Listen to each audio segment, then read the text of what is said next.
All right! New Five Nights at Freddy's book drop. Let's see what's new to talk about in the world of FNAF. Readers beware, you're in for a scare when Fazbear Entertainment unveils their most twisted creation yet, sea bonnies, small blue fish with rabbit ears. When Mott drinks a tainted glass of water, tremble as they multiply inside his stomach and steal his identity. One cloned human made up of thousands of little blue bunny fish. Nope.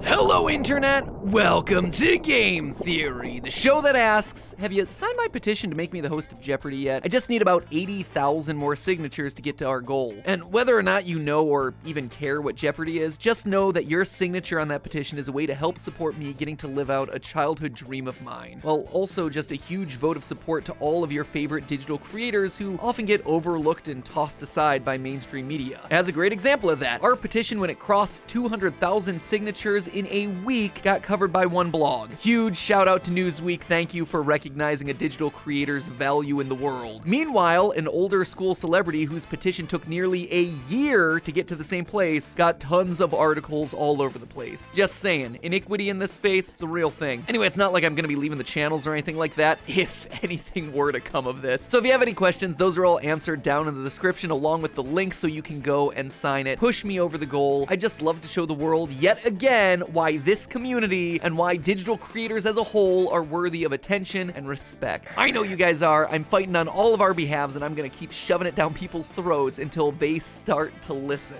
Anyway, thank you so much for your support. Now, on to FNAF. You know the phrase jumping the shark? It dates back to an episode of the classic series Happy Days, which aired in the mid-70s and early 80s. This show crushed, running for 11 seasons and staying as a top 5 most watched show for 3 straight years. People loved this thing. Anyway, season 5, episode 3. At the peak of the show's fame, they do a special series of episodes where the characters all take a trip to Hollywood, and the cool guy in the show, the Fonz, is challenged to test his bravery by jumping over a shark on water skis. And as you probably guessed, he does it, complete with swim trunks and trademark leather jacket. It was a moment that was so ridiculous, so over the top, and so dumb that it single-handedly created the phrase that would forever after be used when a series loses all of its sense. At this point, FNAF, it's jumped all the sharks, just a big ol' shark sandwich, giant tower of sharks right there. The only thing that would make this more sharky would be if it suddenly introduced a shark animatronic. They haven't done that yet, right? Okay, well, there's still time. Those Bonnie Guppies getting dangerously close, just saying. But in all seriousness, over in Bookland, the Fazbear Fright series has just released its penultimate installment, and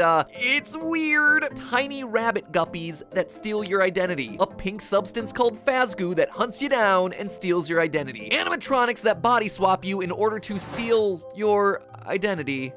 There's a definite pattern in these stories, isn't there? Could animatronics stealing identities and humans not actually being themselves be somehow important to the lore of the series? Certainly seems like the books are beating that point over our heads. And honestly, this points to a larger trend here. For as crazy as these stories have gotten, and believe me, they've really gone off the rails at this point, there's definitely still merit in them from a lore-solving perspective. Because, as I'm about to show you, for every story about underwater rabbit guppies swimming around in your insides, there's another one or two that get you asking brand new questions about both the past and future of the franchise. So go ahead, take a break from eating your best friend that happened to fall into a vat of pizza sauce, something that yes, also kind of happened in one of these stories, and consider the following 3 theories ripped straight from the pages of the books. Theory number 1, Chica started as a mediocre melody. In Fazbear Fright's book number 9, The Puppet Carver, we're told the story of Jack, manager of a failing pizzeria named the Pizza Playground. Yeah, it's not actually a Freddy Fazbear establishment. And you see, that's an important detail since every other pizza place in the Fazbear Frights book series has tied back to Freddy's in some way. But for some reason, this one is deliberately different. What's also noteworthy about the Pizza Playground is the restaurant's animatronic band, which, we're told, breaks down frequently. These things are straight up busted. The roster includes a banjo-strumming country pig, a bear creatively named Baron Von Bear, 2 other unnamed creatures that have already broken down, and a, quote, weird bird thing. Now, if the words banjo pig don't jump out to you, well, congratulations, you have a richer and more fulfilling life than I do, because when I hear that phrase, my mind immediately jumps to one thing: the mediocre melodies, the crew of broken animatronic rejects able to be purchased way back in FNAF 6 Pizzeria Simulator. A crew of animatronics consisting of a banjo-playing pig, an off-brand Freddy Fazbear ripoff with a southern accent named Ned Bear, a talkative hippo, a cute young frog, and an overdramatic elephant. They're characters that we all brushed off at the time because they just seemed unaffiliated with anything Fazbear related. And then they came back, returning an ultimate custom night where they collectively gave voice to Cassidy, the one you should not have killed, as evidenced by voice lines like this. Everyone underestimates me, but then they turn their back and I'm like, boo, and they're like, what? Sorry, queued up the wrong clip. It's this one. This is how it feels, and you get to experience it over and over. I will never let you leave. You know, it suddenly occurs to me that maybe they were the ones that had to be Cassidy's voice in this game because he's a spirit who's trapped inside Golden Freddy, a spring-lock suit who was never actually given a true voice box, whereas everyone else in the series was given a voice at least at some point. Just a thought that I had randomly in the recording booth as I was rereading these lines. Also, Springtrap is able to talk because he has a guy inside of him, so interesting. Anyway, the mediocre melodies, a generic Freddy alternative, a country pig that plays the banjo, unnamed other characters that break down frequently. It seems like Pizza Playground's animatronics are indeed the mediocre melodies, which makes the call out of a weird bird thing being part of the band particularly interesting. Was Chica originally a mediocre melody? Chica has always been a bit of an oddball in the group. For instance, she's the only one to go missing for a game, specifically in Sister Location when she's the only one of the core four to not appear. And if you'll remember all the way back to the teasers for Sister Location, Chica's party world was listed in the source code as a separate establishment away from Circus Baby's entertainment and rentals. We also know that Freddy and Bonnie have been together since their literal golden days, which means that Chica had to have been a later addition to the crew. Maybe she was with another band of animatronics the entire time. I mean, even the theming makes more sense with the mediocre melodies. Something about chicken animatronic wearing a bib just fits better alongside a farm-themed banjo pig and bear with a southern drawl. Kinda makes you wonder where Foxy the pirate comes in now, huh? Anyway, the reason I bring all of this up is that for a long time I've suspected that Chica is the key to the whole timeline of these games. No joke, I've literally had an email in my inbox for years addressed to myself reminding me to follow the missing Chica, since her coming and going from the lineup seems important, but up until now I've never had enough dots to put together in a timeline. We've known for a long time that she was the first to get stuffed with the little girl Susie. I was the first. I have seen everything. But now this story potentially connecting her to the mediocre melodies is yet another piece of evidence that we can use. So if you ever see a video titled "Follow the Missing Chica," you'll know that we finally figured it out. Theory number 2, Balloon Boy solves a lot? Oh boy, it's time I talk about him. I don't know if you've noticed this, but 50 videos into our FNAF series and I haven't talked about Balloon Boy once. Not a single theory dedicated to that guy. Go back and check me on that, but I've intentionally avoided him, largely because he doesn't fit anywhere. His design is different, his behavior is different, he doesn't seem to be possessed by kids, and honestly, I've just never had a good sense of what to do with Balloon Boy in the lore of this franchise. Until today, in that same puppet carver story with the mediocre melodies, we're introduced to Porter, the handyman who's supposed to be in charge of the faulty animatronics of the Pizza Playground. But Porter dreams of bigger things. You see, he's a bit of an animatronics genius, and his plan is to take wood and transform it into something alive. To quote from the story, "I'm almost finished with the prototype of my machine. It will create low-cost but highly functional animatronics made from only an inexpensive slab of wood." And not only is this guy a genius, he aspires to greater things. Quote again, "Once I get a patent on my invention and find a buyer, I'm gonna be out of here so fast I'll leave a dust trail." I mean, taking wood and imbuing it with the ability to move on its own, yeah, I'd say that's gonna earn you some quick cash. And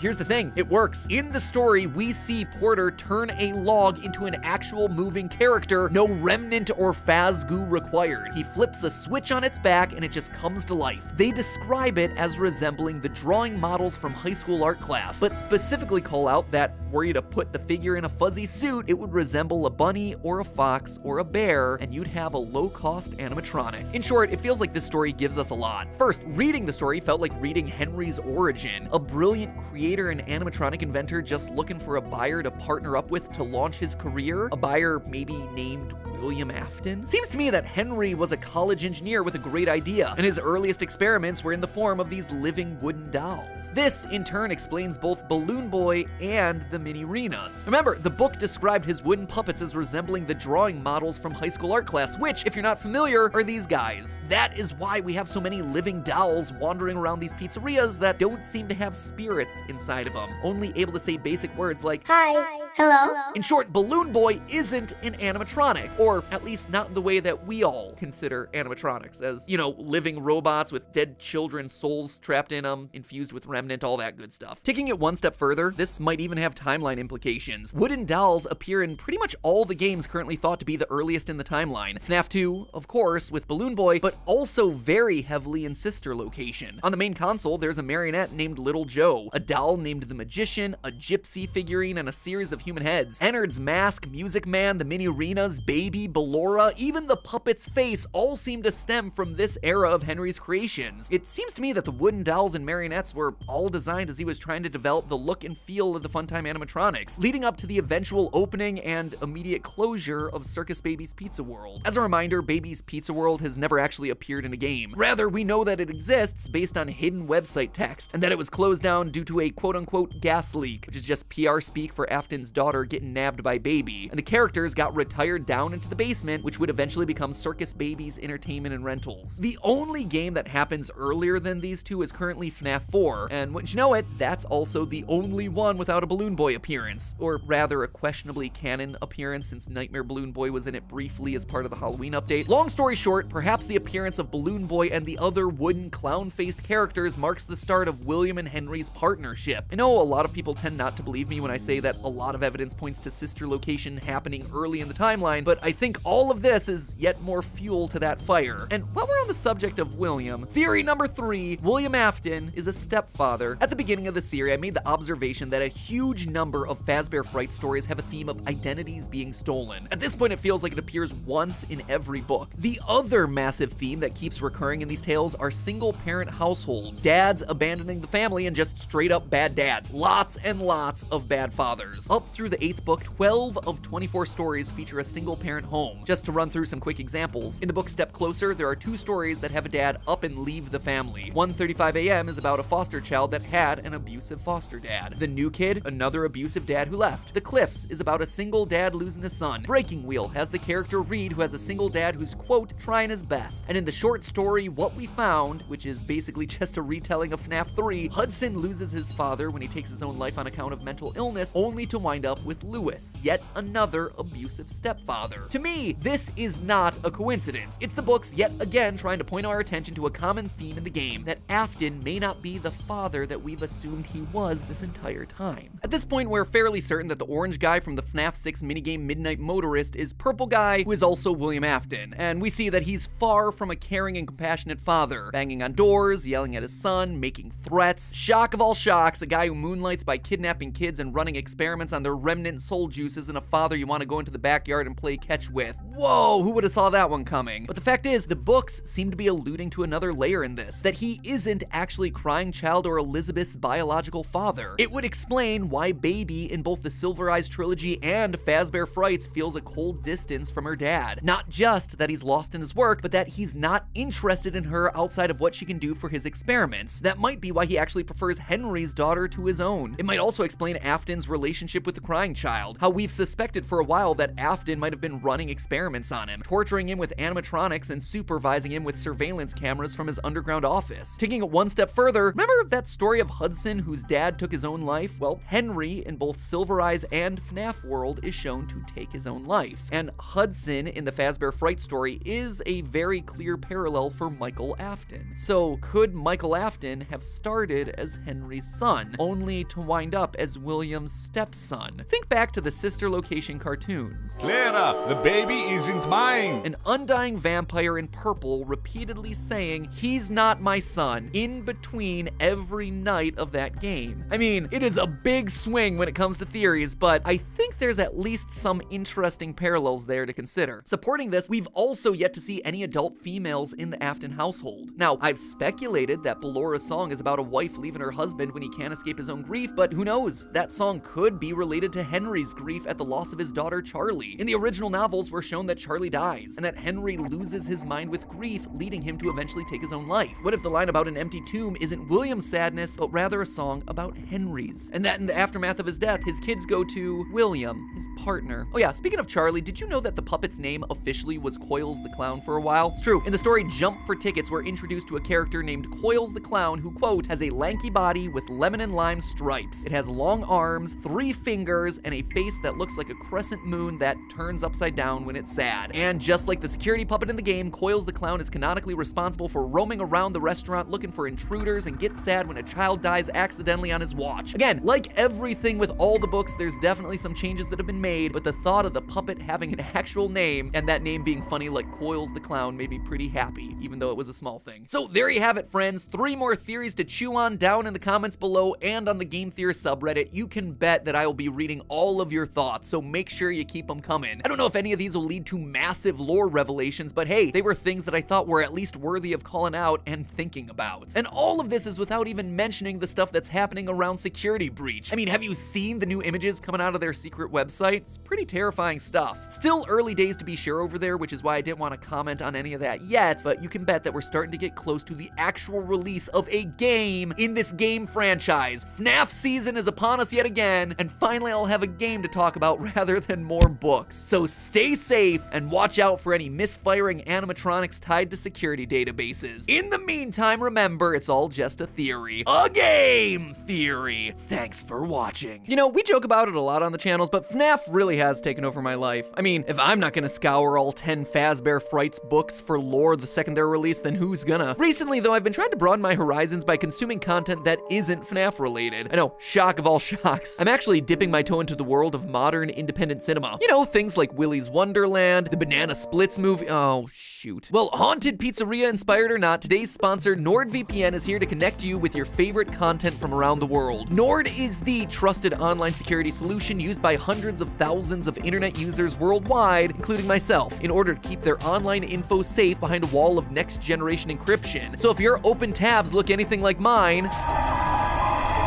you can rest easy knowing absolutely no one will ever have the ability to track your data. Not even Nord. With their strict no logs policy, they don't track, collect, or share your private data. Your business stays your business, thankfully for me. Plus, did you know that with a VPN, you're given access to streaming sites from around the world? That's right, with NordVPN, you can access other countries' versions of your favorite streaming sites. For instance, the Banana Splits movie that I talked about earlier, you gotta buy that thing over here in the States, but 2 clicks and suddenly you're over in Canada and it's streaming for free on Netflix. Same thing with Willy's Wonderland. Here in the States, you need Hulu, but 2 clicks over to Canada yet again, and animatronic horror is streaming for free on Netflix. Huh, things really are better north of the border, and you can enjoy those things without leaving your home using Nord. So get Nord today and help support the channel by clicking the link in the description below or going to nordvpn.com/MattPat. That's MATPAT. And make sure you use that code MattPat at checkout to get a 2-year plan plus an additional 4 months for free. Again, that's nordvpn.com/MattPat with the offer code MattPat at checkout to take advantage of Nord's worldwide servers and ensure your privacy online. And as always, thanks for watching.